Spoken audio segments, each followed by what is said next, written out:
როგორ შეგიძლიათ შეაფასოთ აქ არსებული მდგომარეობა? სტაბილურად ძალიან მძიმე. რამდენიმე სახლი მთლიანად განადგურებულია. ნახე რა ხელა ნაპრალებია ეზოში.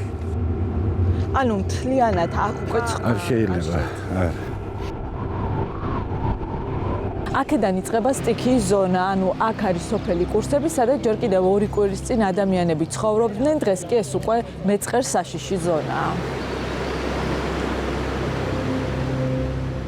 ამ ტერიტორიაზე მხოლოდ გეოლოგების შესვლა არის ნებადართული, ჩვენ დაგვჭირდა სპეციალური ნებართვა, ასევე უნდა დავიცვათ უსაფრთხოების ზომები, რომ მოვახერხოთ შიგნით შესვლა.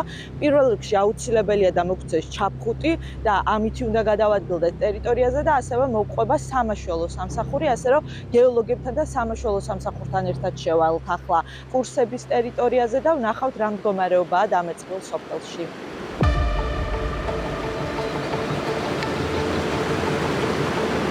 ტყიბულის მუნიციპალიტეტის სოფელ კურსებში მეწყრული პროცესები 12 მარტს ღამის დაახლოებით 3 საათზე გააქტიურდა. აქ გვიყვებიან, რომ 112-ში ერთ-ერთმა ადგილობრივმა დარეკა და სამაშველო სამსახური მალევე მივიდა. მეხანძრე მაშველებმა მძინარე მოსახლეობა გააღვიძეს და შუა ღამისას ფანრების დახმარებით უსაფრთხო ადგილზე გადაიყვანეს. მას შემდეგ მაშველებს ტერიტორია არ დაუტოვებიათ, ადგილზე რჩებიან გეოლოგებიც. ხელა ნაპრალები ახლა ამაში წყალი თუ ჩაჟონა გააქტიურდება. დღეს ამდენი ყველა ოჯახში ხო იყავი. დაზუსტა რომელი დანგრეულია, რომელი ავარიულია, რომელშიც შესაძლებელია ამ ეტაპზე შესვლა. გარემოს ეროვნული სააგენტოს გეოლოგები დამეწყრილ სოფელში ყოველდღე შედიან და ყველაფერს თავიდან ამოწმებენ. ყოველდღიურად აღწერენ, ემატება თუ არა ბზარების სახლებს, ხოლო ნაპრალები ნიადაგს. სპეციალისტებმა ზუსტად უნდა იცოდნენ, გადაადგილდება თუ არა და რა სიხშირით გადაადგილდება კვლავ მეწყერი. თულად ეს სახლები ამ ეტაპზე არაა გადაადგილებული, ახლა აეროფოტოსურათებიდან და GPS კოორდინატებიდან იგივე ადგილზეა უბრალოდ. და ბევრი სახლი ხო არის, რომ მეურნეობდი 140 მეტრია, ზოგი გადაადგილებული 70, 90 მეტრით.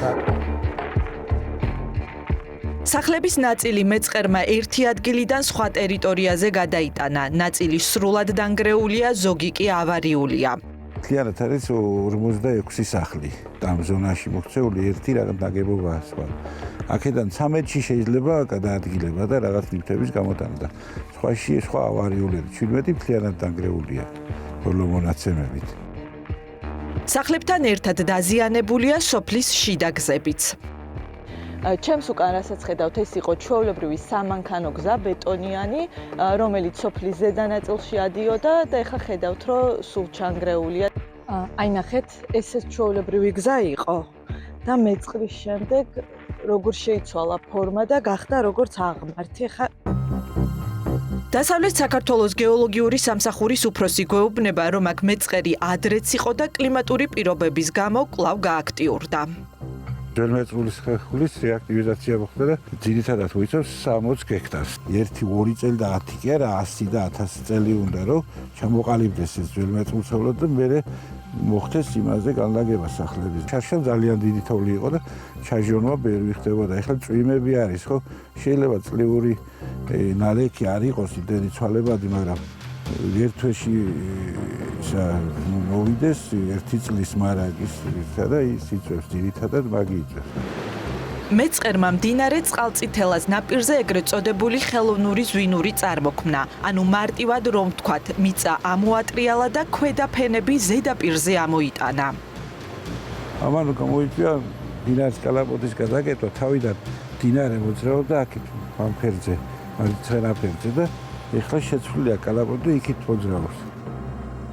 სოფელ კურსებთან ჩაკეტილია საავტომობილო გზის მონაკვეთი. გეოლოგები ამბობენ, რომ გზაზე ჩამოსული მასის გატანა ჯერჯერობით არ შეიძლება, რადგან შესაძლოა ამ პროცესმა მეწყერი თავიდან გაააქტიუროს. როგორც აქ გვითხრეს, მეწყერი თავად უნდა დაჯდეს, ანუ მიწამ გადაადგილება საბოლოოდ დაასრულოს და მისთვის სასურველი ფორმა მიიღოს.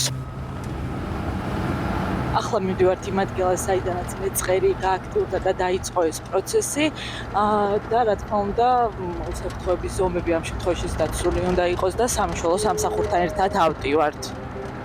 აქ გვიხსნიან, რომ მეწყერი ამ ფერდობიდან დაიწყო. რა ნაწილიც არის ჩავარდნილი, ისეთივე ტერიტორია იყო, როგორზეც ახლავთ გავართ, ხო? კი, აქ იყო შედარებით ტერასული ნაწილი იყო და რომელიც მოწყდა მე და აქ კანიონივით გაჩნდა უკვე. და ამის მთლიანი მეწყერი კილომეტრ 300 მეტრია დაახლოებით. ანუ აქედან დასაწყისიდან მდინარემდე. მდინარის ან მეწყრის ბაზისამდე არის დაახლოებით კილომეტრ 300 მეტრი.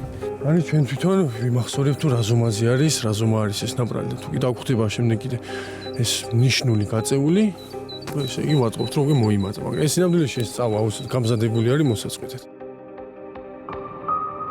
როგორ უნდა მიხვდეს მოსახლეობა, რომ იწყებს მეწყერი გააქტიურებას? ნაპრალები ჩდება ძირითადად ნაპრალები მიწაზე. მიწაზე ნაპრალები ჩდება, სახლებზე ჩდება ნაბზარები ჩდება სახლებზე. ხეები გადაადგილდება, ესე გადაადგილდება, როგორ გადაწვება მეწყერის მიმართულებით. იმას თუ მასიურია ესეთი თვალტყეებს ეძახიან, სულ გადაწეული ასეთი. და ასეთ დროს უნდა დაარეკონ სად? ესა წერილი გამგეობაში პირველ რიგში და მერე გარემოს ეროვნულ სააგენტოში შემოდის და ჩვენთან აგზავნიან მერე და რაიონების მიხედვით დავდივართ ჩვენ. პირველ ეტაპზე გეოლოგები მხოლოდ ვიზუალურ შეფასებას აკეთებენ, სახლებსა და გარემოს ყოველდღე აკვირდებიან. პირველადი დასკვნა რამდენიმე დღეში იქნება მზად, ამის შემდეგ გადაწყდება, დაიწყება თუ არა ტერიტორიის დამატებითი შესწავლა.